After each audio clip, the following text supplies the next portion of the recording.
eu tentei trazer aqui um triângulo, mas ele ficou clarinho demais aqui as setas. O negócio que eu tinha feito parecia melhorzinho. Mas, enfim, esse aqui é o grande barato, que é o triângulo das situações didáticas, em que você tem um sistema educativo, que aí esse sistema educativo ele é representado pelo professor. Então, o professor ele é um representante dessa instituição escola, ele é um representante dessa instituição escola. Você vai ter o aluno, e aí é importante isso, quando a gente coloca aluno, porque tem algumas vezes eu vejo a teoria das situações didáticas, alguns colegas, eles fazem esse triângulo das situações didáticas e ele coloca alunos no plural. E aí eu vou mais para frente, quando a gente avança dentro da teoria, a gente percebe que não são alunos, mas sim aluno. Você constrói um arcabouço para o aluno, para um aluno específico, certo? E dentro desse composto que tem dentro da sala de aula, o representante do sistema educativo, o professor, o aluno e um objeto de saber a ser ensinado é que forma esse triângulo das situações didáticas, né? Ela vai ser, como se coloca aqui, essa relação ela é uma comunicação de informação. E aí vão passar alguns elementos que são importantes, que vão transpor. Um deles é o fenômeno da transposição didática, que é um outro fenômeno, que é como esse professor, ele pega esse saber a ser ensinado e consegue colocar ele num saber efetivamente ensinado, ou no saber ensinado. E aí, esse passa por essa comunicação para o aluno, e esse aluno, ele de certa maneira, ele decodifica esse conhecimento que é passado, e aí entra na relação de aprendizagem com esse saber. Quando a gente fala assim, codificação e decodificação, parece um negócio bem tradicional, né? Mas eu não estou falando nesse sentido, não. Eu estou falando porque, assim, o professor, quando ele coloca o saber que está previsto a ser ensinado, ele verbaliza esse saber e transforma esse saber em um saber efetivamente ensinado, ele já modificou esse saber. Tanto é que se a gente pegar dois professores que vão dar aula na mesma turma, por exemplo, na mesma turma não, em turmas diferentes, mas do mesmo ano, na mesma escola e com o mesmo livro, você vai ver que cada um vai fazer opções diferentes e essas opções são pessoais. Vai depender de relação que ele tem com esse saber, a relação que ele tem com essa turma, enfim. Vários fatores vão construir e que vão elaborar uma coisa que é o fenômeno da transposição didática. Uma das fases do fenômeno da transposição didática. Professor. Então, esse saber, ele é um saber diferente daquele saber que estava previsto a ser ensinado. Consequentemente, esse saber que esse aluno aprende, ele também vai fazer relações que são relações pessoais com esse saber. Então, ele vai transformar esse saber na cabeça dele de uma outra maneira. Né? Não muito distante do que o professor fez, mas de uma forma com que ele facilite ele apropriar. Né? Com estratégias que são próprias para cada aluno. Então, professor. Oi? Jorge Luiz levantou a mão. Acho que ele quer perguntar alguma coisa. Ô, professor. Oi, pode dizer, Jorge. Como o professor faz essa relação com um aluno específico? Como é que eu faço essa relação com... Sim. Como é que eu faço essa relação com um aluno específico? Eu vou mostrar mais um pouquinho à frente, porque eu não posso pensar nós vamos ver lá. Quando a gente constrói a nossa aula, Jorge, a gente vai pensar num aluno idealizado, vamos dizer assim, um aluno que a gente tem no campo do nosso conhecimento. Vou entrar numa sala da sexta série. Então, assim, eu tenho alunos lá que são alunos da sexta série. São alunos que eu, dos meus anos todos de sala de aula, eu já tenho uma ideia de que são os alunos da sexta série. Se eu não tenho muita experiência, mas eu tenho o que eu vivi na sexta série. Então, eu tenho uma ideia do que é um aluno de sexta série.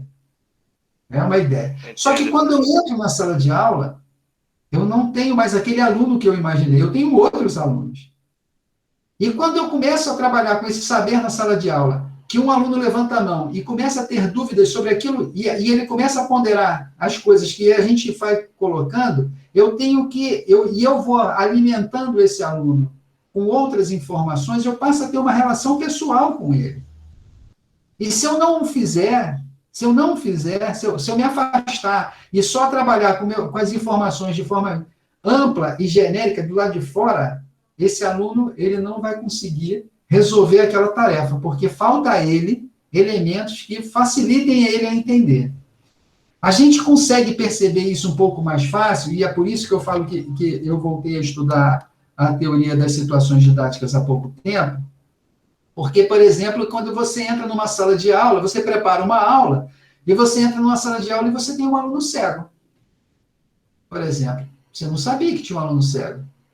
Então, veja, você vai ter que construir um novo contato com esse aluno cego, para que ele consiga entender, por exemplo, você vai fazer um gráfico. Como é que ele vai acompanhar o gráfico? Como é que ele... Olha aqui no quadro gráfico, ele não enxerga, como é que ele vai ver? Então, você vai ter que construir algum tipo de elemento, você vai ter que construir alguma coisa para que você possa fazer com que ele tenha contato com aquilo e, a partir daí, ele entender e poder resolver as tarefas que você quer. Só que isso não acontece só com o aluno cego. Nem com o aluno surdo, nem com o aluno com síndrome de Down, nem com o aluno com necessidades de uma educação especial. Isso acontece com todos os alunos. É muito interessante, dentro dessas minhas pesquisas, que eu fui trabalhar com a educação inclusiva, e aí uma criança, ela vira para a professora e tinha um intérprete, porque na França você tem um intérprete, ele é o professor intérprete, você tem o professor para os alunos ouvintes e você tem o professor intérprete para os alunos surdos. Então, o professor está falando e o professor intérprete está ali interpretando e dando aula. Ele não é só um intérprete, ele é um professor, ele vai dar aula também. E o professor surdo, ele conversa diretamente com o professor ouvinte. Então, aí tem um momento em que o aluno surdo ele tem uma dúvida, em que há um diálogo entre um professor que é surdo, que é o intérprete, o professor ouvinte, que é o professor da classe, e eles ficam os três conversando para tentar fazer com que diminua a deficiência do entendimento do aluno surdo. E aí, quando acaba a aula, um aluno ouvinte chega para o professor, né, o professor ouvinte, o professor da turma, e fala assim, por que ele tem 2 professores e eu só tenho um? Aí o professor, não, ele não tem 2 professores, é que ele é surdo, então o professor, aí falou o nome lá do professor, ele tem que interpretar, ele faz um jogo de sinais para ele poder entender. Mas estava você e ele conversando com ele. É porque era uma dúvida e a gente estava ajudando. Mas ele não tinha professores, não. Era só para tirar a dúvida dele. Aí o menino vira para ela e fala assim, e as minhas dúvidas? Quem é o outro professor que vai me ajudar? Ou seja, todos nós temos necessidades. Todos nós temos dificuldades de compreensão. Entende? Nem tudo aquilo que parece claro para a gente no primeiro momento é claro para o outro. E isso não precisa ser uma coisa, uma questão de uma necessidade de uma educação especial. Por muitas vezes a gente tem colegas na nossa sala que eles são um pouco mais lentos para entender determinados tipos de conteúdo do que outros. Passou um carro aqui no barulho, não sei se eu... Dá para fechar a rua aqui. Mas, assim, o que acontece? O aluno, ele às vezes avança, tem alunos que são brilhantes em determinados conteúdos e outros, eles não conseguem caminhar. Isso é normal.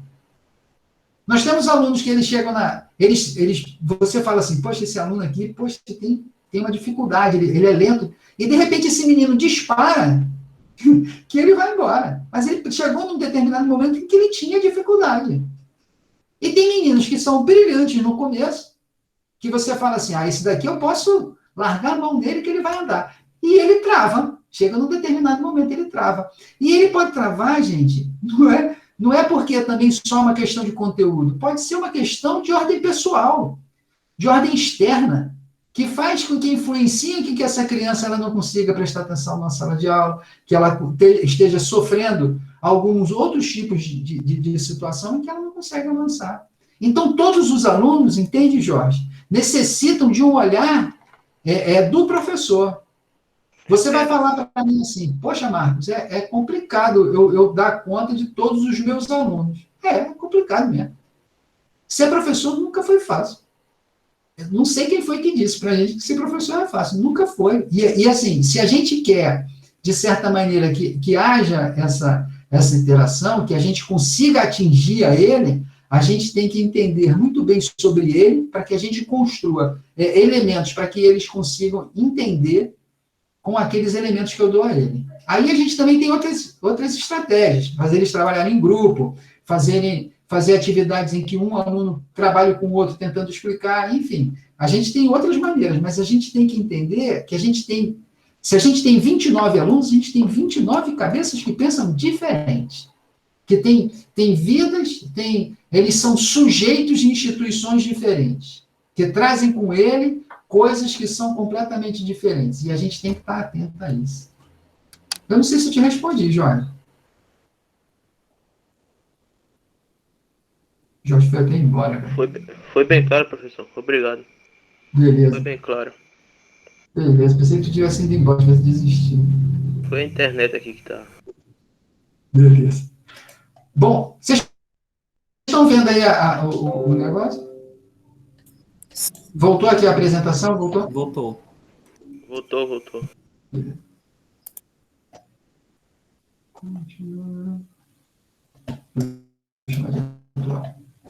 Então, esse seria o triângulo das situações didáticas que a gente estava falando.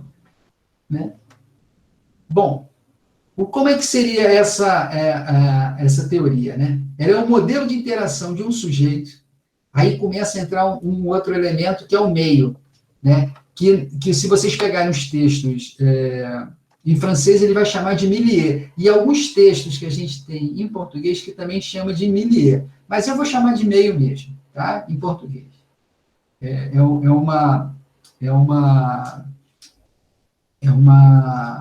É um posicionamento que a gente tem tomado dentro do GT14, que é o Grupo da Didática da Matemática, da SBEM, que é traduzir isso para deixar definido que é meio mesmo, é um meio, tá certo?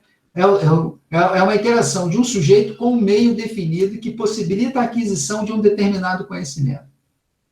E aí a gente vai entender esse meio, tá certo? Como... Oi?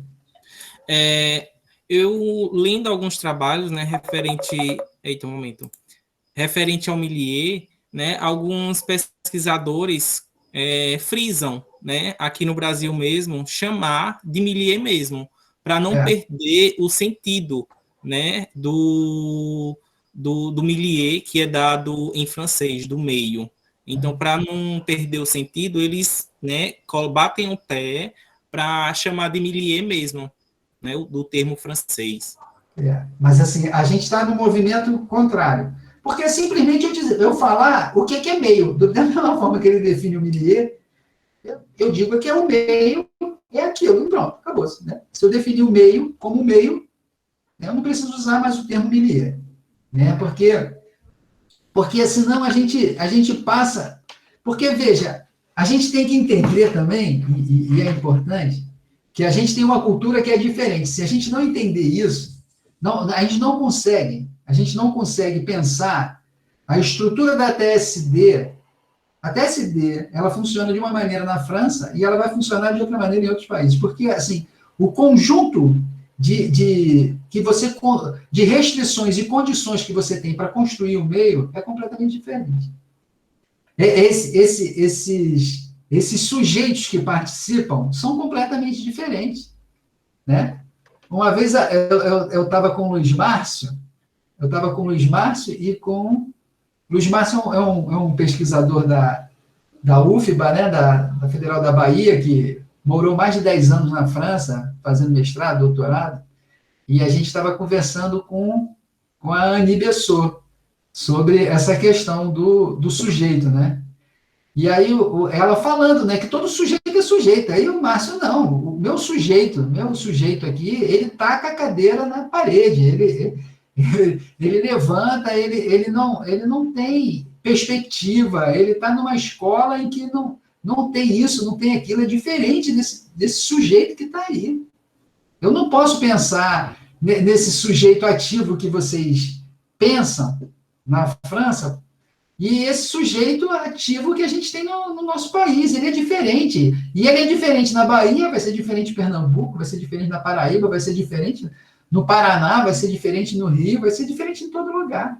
Então, assim, a dinâmica dele, ela vai ser diferente. Eu tenho que entender que eu tenho que constituir e pensar essas teorias, eu tenho que trazer essas teorias para o nosso país para a gente enxergar elas. Eu não posso mais observar uma teoria e olhar ela por lá de fora, porque eu estou desprezando o meu sujeito, né? O meu sujeito objetivo, que é o meu aluno, o meu professor, como esse meu professor é formado, como esse meu professor é valorizado em sala de aula, como esse meu professor ele recebe o salário, como é que ele tem perspectiva, como tem tudo.